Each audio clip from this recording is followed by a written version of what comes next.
Hey again, it is Bible Scribe. Thank you for joining me. Caesar's Messiah, Shredded. This series is going to be a multi-part series. This is part one.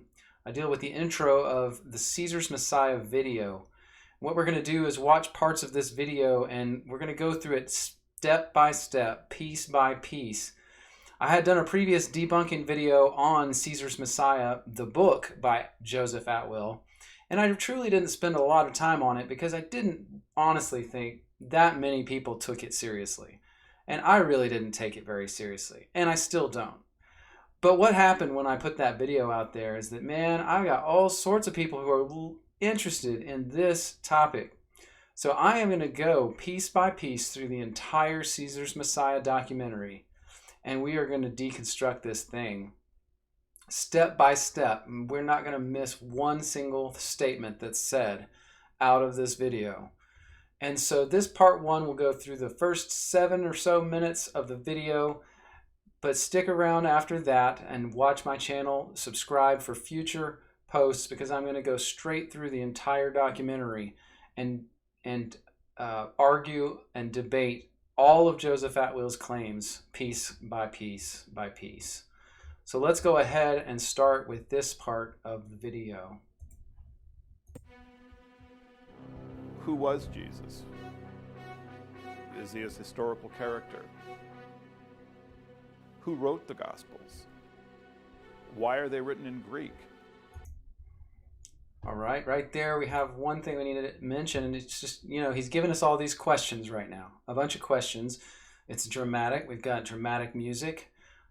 These questions really don't mean anything. He hasn't put forward any points. But all this is put here intentionally, and I want you to realize that it's here to cause you to start to doubt, to start to question things that have almost always been known about Christianity, to sow the seeds of doubt. Let's continue.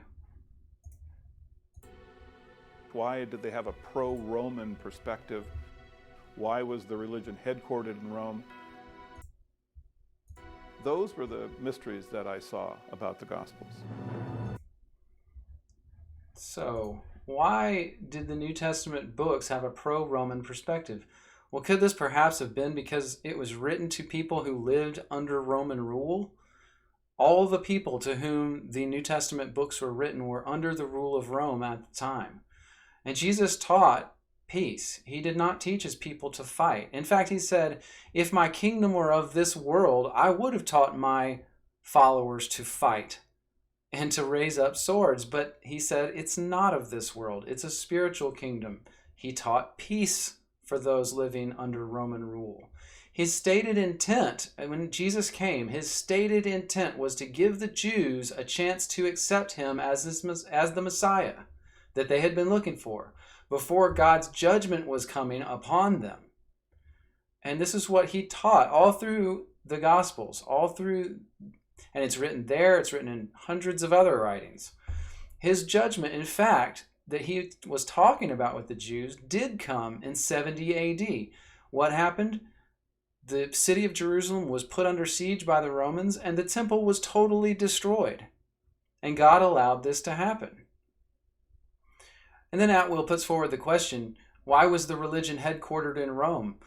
Well, this is a little disingenuous, and he's going to make this point. He's going to bring this back up again and again, but this did not happen until 381 AD.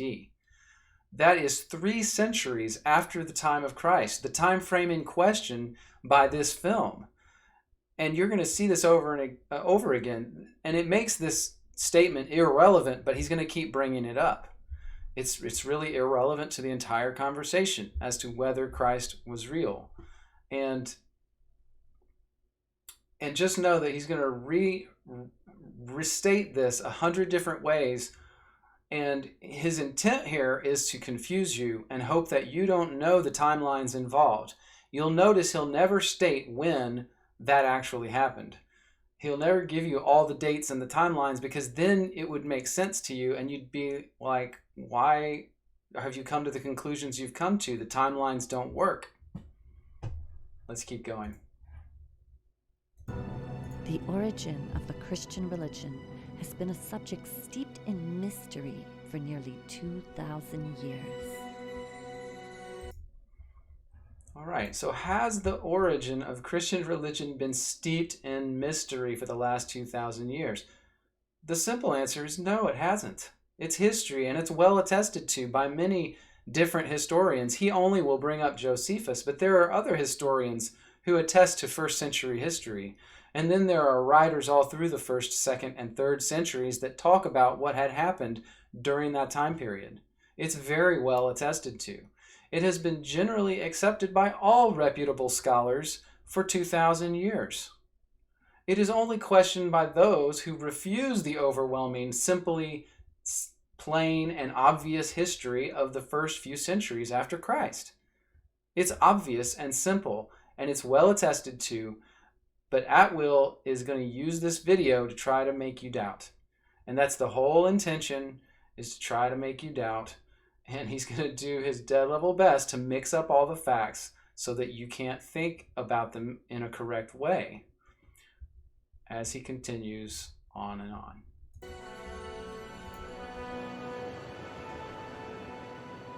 Joseph Atwill is one of a number of scholars today from all around the world who are questioning the historic facts behind these ancient mysteries. So he says, questioning the historic facts behind these ancient mysteries. No, I'll tell you what's happened. Atwill has caused people all over the world to question these time-tested facts. His intent is to tell a tale that's going to sound good, and he's going to mix it with some truth. But he's going to try his best to sway those out there with little knowledge of the time periods in question away from the truth and reality that Jesus Christ did exist, and that he did everything that's evidenced from the hundreds of early Christian writings that exist from the first few centuries after he lived on earth. When examining the actual history of this era, many of the answers provided by the Church and Christian scholars do not hold up to rigorous scrutiny. Answers of the Christian Church do not hold up to rigorous scrutiny. So you say, apparently, Joseph Atwill, and we shall see. And cue the dramatic music, cue the drama, cue the emotion, because for 2,000 years, most every scholar has disagreed with you.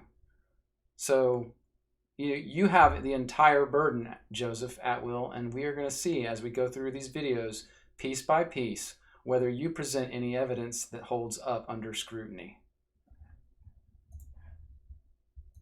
This is really important for our culture, to understand where Christianity came from. No doubt Christians have done a lot of good for the world, but then there are other Christians, often the most dogmatic, who create wars, hatred, and other harm under the disguise of religion. Very sad.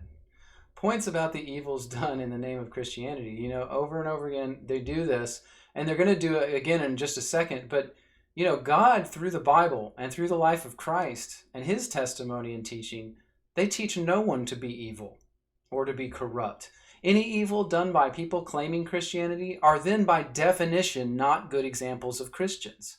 Therefore, this does not impugn the religion or the practice of Christianity in any way whatsoever. It only impugns people that corrupt the practice of Christianity or are corrupt and evil. Period, regardless of Christianity. So these points here in this movie are included to foment anger towards the religion. And it's trying to get its grassroots base of atheists angry at Christianity and those who might be questioning angry at Christianity so that it heightens their emotions and pits them against Christianity in an emotional sense. So now they're preparing you for the rest of the video. They want to tweak your emotions so that you're angry, and then as they try to deconstruct Christianity, that you will be more willing to accept that deconstruction because they've already taken time out to make you angry at all the mean Christians that have been in the past, which, again, is an example of how Christianity is not taught. It's the opposite of Christianity, but yet they are trying to foment anger against it to help their points. In studying how Christianity emerged, many of our scholars agree that it was used as a political tool to control the masses of the day, and it is still being used this way today. Christianity, according to them, has been used as a tool to control the masses and is still used today. Well, I don't necessarily disagree with this statement. Christianity has been used from time to time as a tool and a method of control. The trappings of religious structure around Christianity, which in fact is not taught by the Bible. However, it wasn't used as a tool to control until Constantine in 381 AD. Again, this point is going to be consistently made against Atwill because they don't want you to think that, they want you to think the conspiracy started in the 1st century, but it didn't. The Roman use of Christianity as a state religion started in 381 AD, not any time before that. Before that time, Christians were persecuted by Romans, tortured by Romans, and killed by Romans, including the Julian and the Flavian Caesars and others in the Roman pantheon and empire. So it also stands to reason, why would they torture and kill and murder and destroy the Christians, take time out to persecute them, if they were trying to instead subvert the religious movement? That makes no sense and doesn't fit into Atwill's narrative. Atwill, throughout this video, he's going to, again, I said it before, he's going to try to mix up the timelines so that it looks like the Roman conspiracy against Christians started in the 1st century, but it didn't. This has never been suggested before by any scholars, simply because all the evidence shows that the timeline is wrong for this to occur, as he has said. He has an agenda, and he's going to bend the history all around as we go through this video. He hopes that you don't know enough about this to have an argument against it. He hopes that you know so little that you're going to take his word for it and that you're too lazy to go do the research for yourself. Well, it is a blessing for you that I am going to do this research for you and give it to you in these videos. So continue to follow me for this. The problem is that Christianity has been used as a tool by government that uses the goodness in people against them. For example, support for the wars in the Middle East has been preached to evangelical Christians as a way to speed up the end of days. This is just one example of the way that propaganda is used to control and manipulate the populace.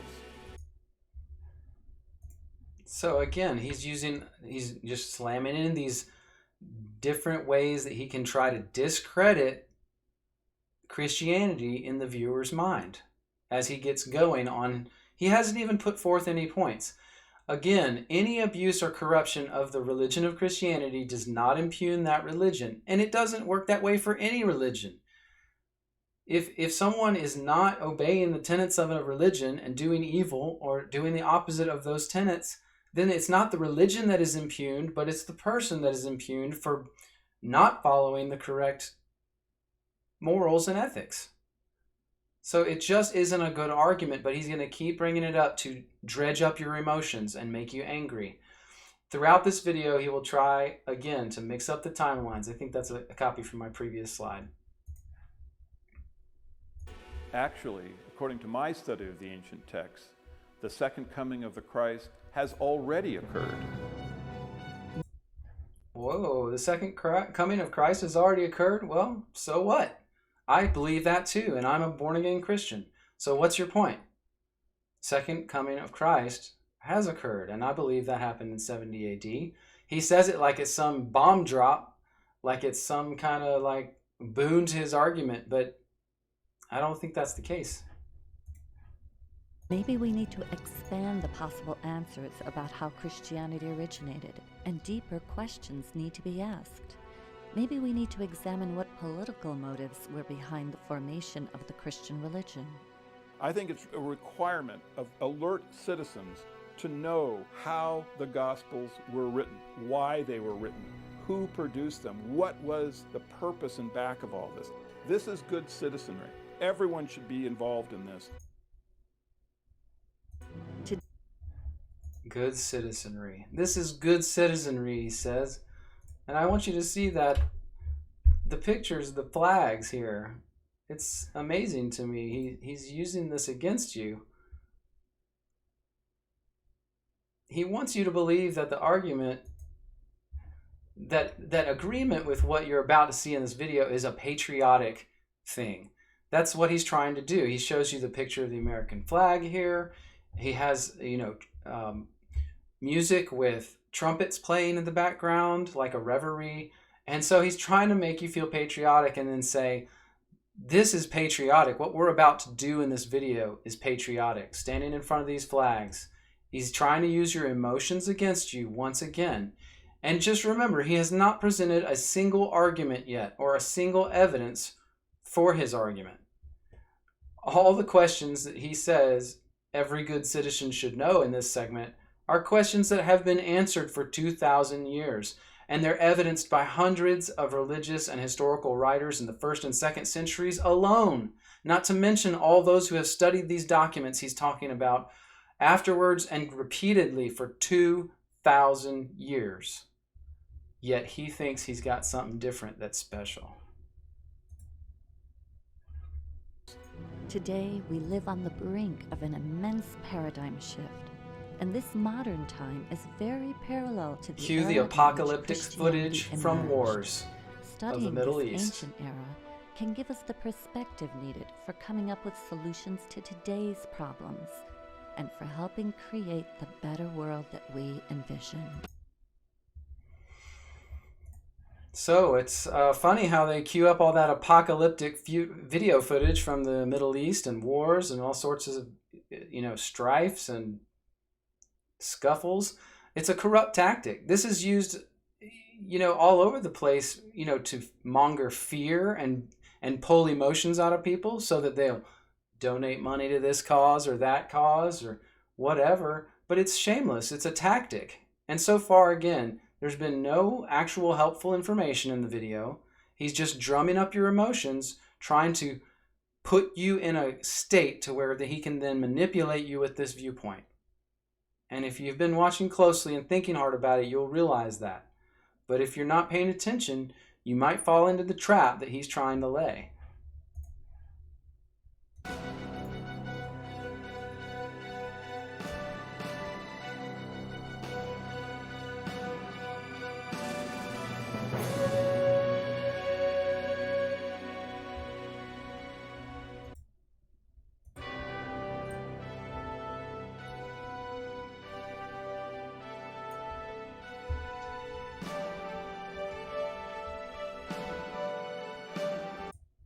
Just look.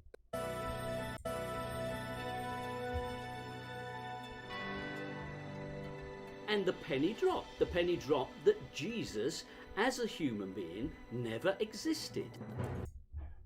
Just to mention, now they're going to start making unsubstantiated statements. They still haven't given any evidence. At this point, this is meaningless opinion or conjecture. The presentation of the Jesus character, it's somewhat of a composite of many messianic leaders of the time. Yet again, an unsubstantiated assertion. There's no evidence that's been given.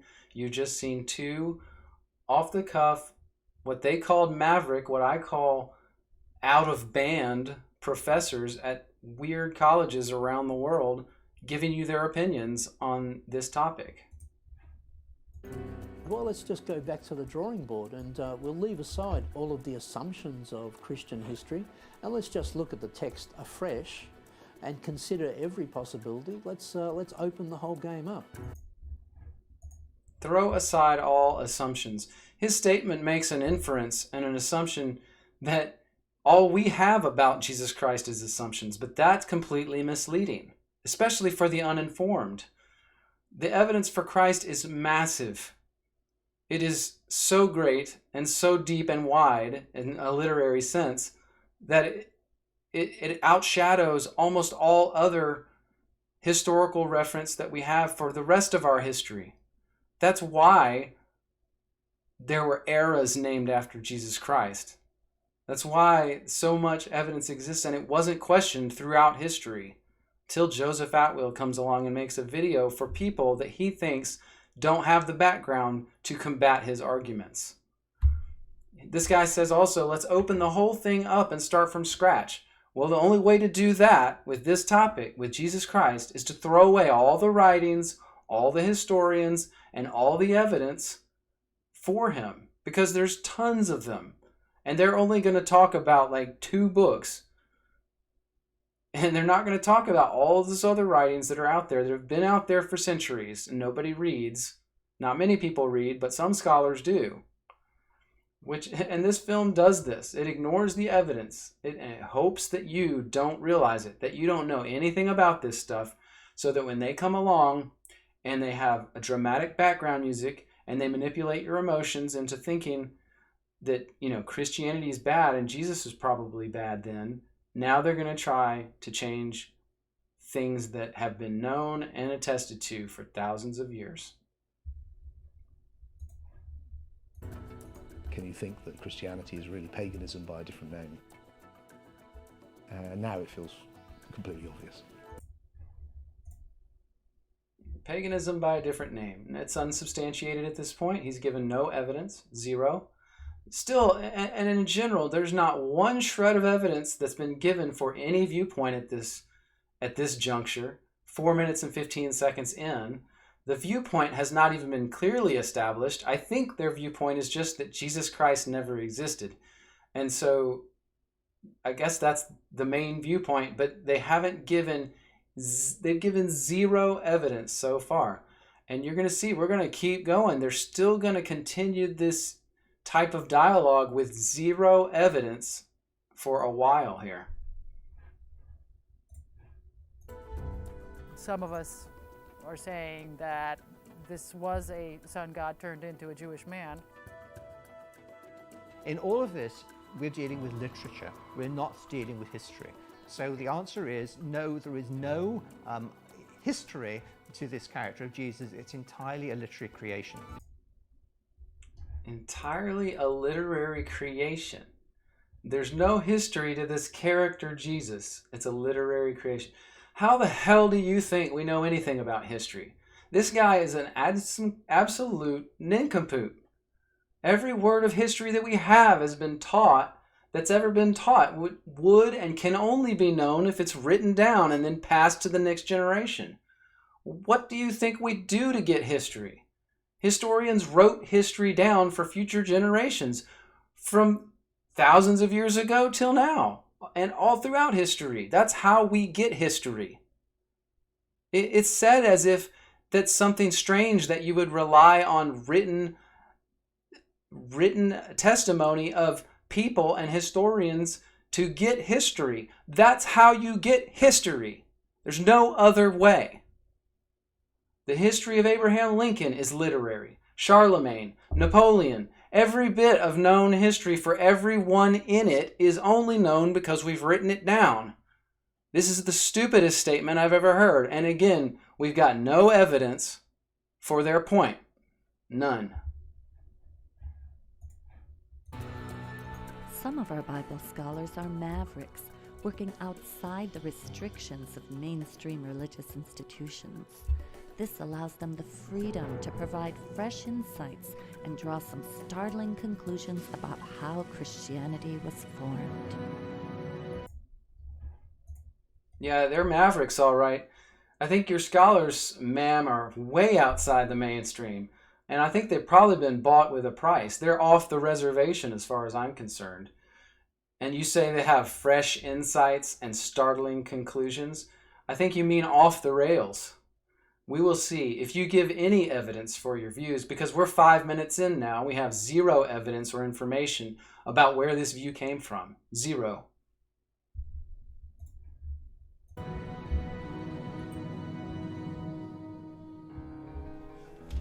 I began reading a number of books on the subject. This turned into a decade-long research. For Joseph Atwill, the key was in the Dead Sea Scrolls, the only Jewish literature ever discovered from the 1st century AD or CE, the time that Jesus would have been preaching among the Jews. the characters in the Dead Sea Scrolls were militaristic. And you could see that this movement wanted to push the foreigners out of Israel. They were fundamentalists. Whereas the characters in the gospel are different. They are pacifistic. They are turning the other cheek. They're giving to Caesar what is Caesar's.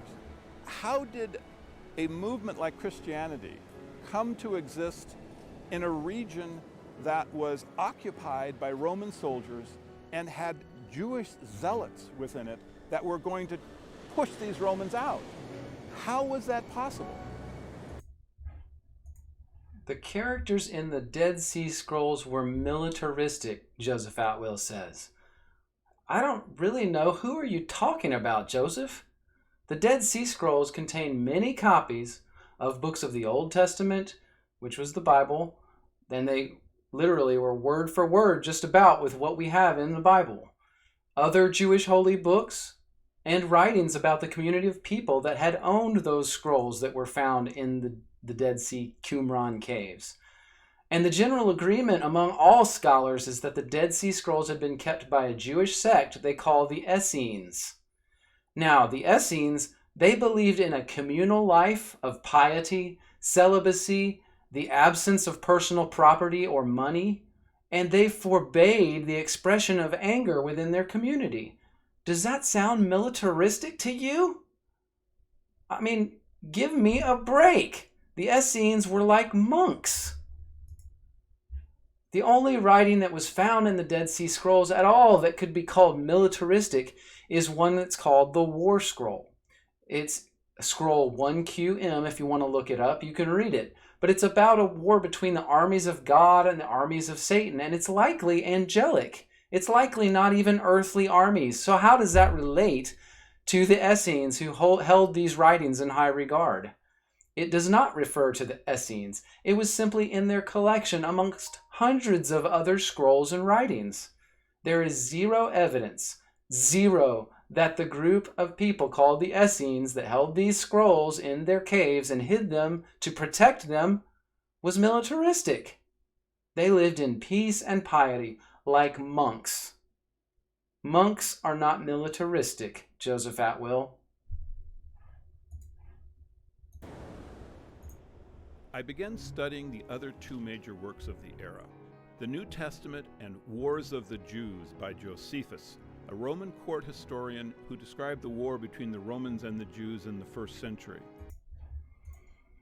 Josephus' Wars of the Jews. Now, I don't know if the viewers would know this, but people have been reading and studying this work for 2,000 years.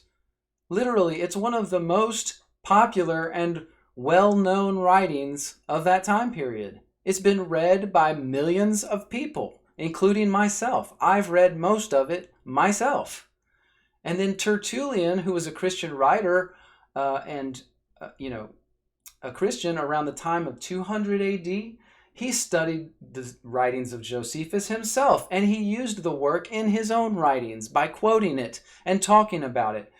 So everyone knew about this writing, even from the time of 200, which was just a century after Christ. It's not like this, he says it like it's some special secret writing he found. We have known about and been studying this writing for 2,000 years, and nobody has come to the conclusions that Joseph Atwill has come to in 2000 and whatever. While reading these works side by side, I noticed an amazing connection between them. Certain events from the ministry of Jesus seem to closely parallel episodes from the military campaign of Roman Caesar Titus Flavius, a campaign which took place 40 years after Jesus supposedly lived. Now that's an assertion. Just realize that he has not given us evidence for that yet. He's made an assertion that it parallels, somehow Jesus' life parallels Titus in some way. So we will be looking for that as these videos continue. My efforts to understand these connections led me to an incredible discovery. Christianity had been invented by a little-known family of Roman Caesars, the Flavians. And they left us documents to prove it.